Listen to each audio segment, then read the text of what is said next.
غیرتمندو ځوانانو د بدنونو باندې رحم وکئ، په ځان باندې رحم وکئ، په خپل مور او پلار باندې رحم وکئ، په خپلو بچو باندې رحم وکئ، په خپلو معاشره کې په هغه افرادو باندې رحم وکئ چې هغه ستا تابع دي، تا ته مجبوره دي، ستا نه یې غواړي، بل څوک یې نشته.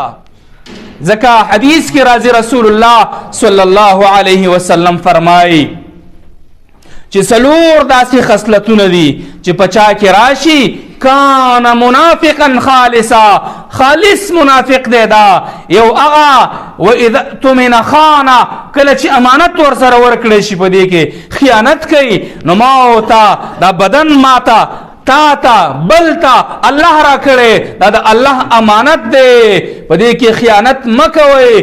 که په دې کې مو خیانت وکړو، غلط مو استعمال کو، ځان مو بې عزته کو، په نشو باندې رالو، په بل څه کې مو ځان تباه کو، خودکشي مو وکړه، ځان ته مو نقصان ورسو، الله به د دې امانت تپوس کوي او د الله مخې ته بیا مجال نشته چې ما او تا ودرېږو، الله ته د هغې جواب ورکو. نو د ادم بچو، د محمد رسول الله امتیانو، پښتنو، غیرتمندو ځوانانو د بدنونو باندې رحم وکئ، په ځان باندې رحم وکئ، په خپل مور او پلار باندې رحم وکئ، په خپلو بچو باندې رحم وکئ، په خپلو معاشره کې په هغه افرادو باندې رحم وکئ چې هغه ستا تابع دي، تا ته مجبوره دي، ستا نه یې غواړي، بل څوک یې نشته.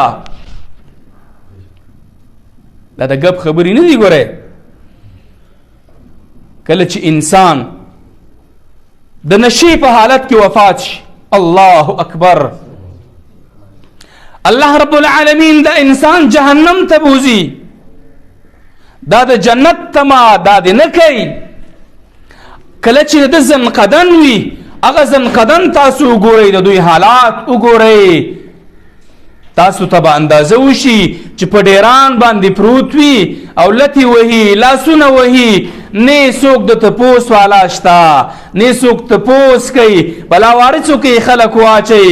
ډېر کرته داسې خلک هم شته چې هغه سپو خوړل، مرغانو خوړل، همدغه رنګې ځناورو خوړل، د هغوی بیا چا تپوس نه دی کړی. نو د دې بدن د امانت د سره تا خیانت وکړو، او که په دغې حال کې ته لاړې د الله مخې ته ورلې، د نشې په حالاتو کې د الله نافرمانۍ کې، نو ستا ځای بیا جنت نه دی، جهنم دی. ابد الابد به بیا په دغه جهنم کې سوځي، ذلیله کېږي به. ملایک دي هلته، د الله قانون دی، هلته عذابونه دي، سختۍ دي، تکالیف دي، مصیبتونه دي. دا بدن د هغې اور بیا د ټینګې نه دی. ځان سره سوچ وکړه په دې خبره باندې. نن په معاشره کې ما او تا د مور او پلار خلاف کو،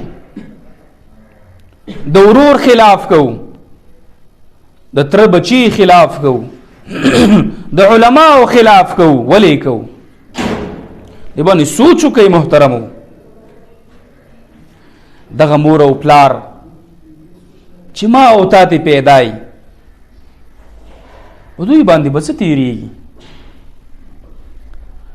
د هغوی په زړه به څه تېرېږي؟ ستا بچی دی، هغې ته تکلیف وررسېږي، ستا په زړه څه تېرېږي؟ ستا کشر دی، ورور دی، مشر دی، به حیثیت ته یو فرد شوی عام، او ستا کشر دا کار کوي، ځان ته نقصان وررسوي، ستا په زړه باندې به څه تېرېږي؟ ته به خفه کېږي که نه به خفه کېږي؟ تا ته به تکلیف در رسي که نه به در رسي؟ ستا د سترګو نه به اوښکې ځي که نه به ځي؟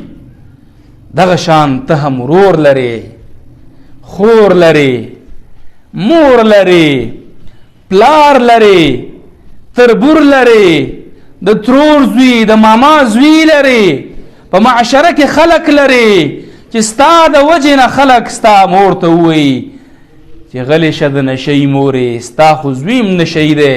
ستا زړه به برداشت کړي،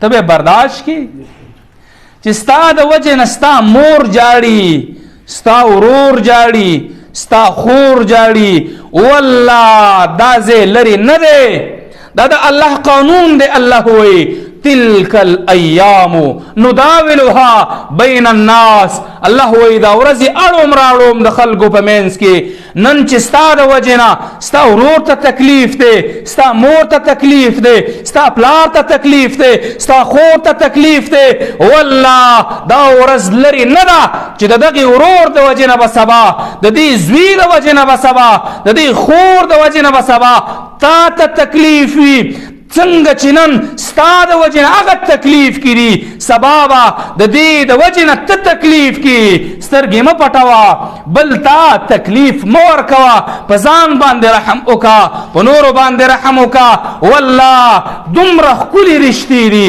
دومره عجیبه سکون پکې الله اچولی که مور ده که پلار دی که ورور دی که خور ده که ماما دی که تره دی دومره عزت دومره عجیبه خون الله په دې رشتو کې اچولی چې دا په بل چا کې نشته هغه چا نه تپوس وکئ چې د چا نه وي چې د چا وي هغه په نعمت باندې نه پوهېږي الله مکه ته نشه کې په ډیران ناست او ستا مور خبر راشي چې مور دی وفات شو الله اکبر پلار دی وفات شو ورور دی وفات شو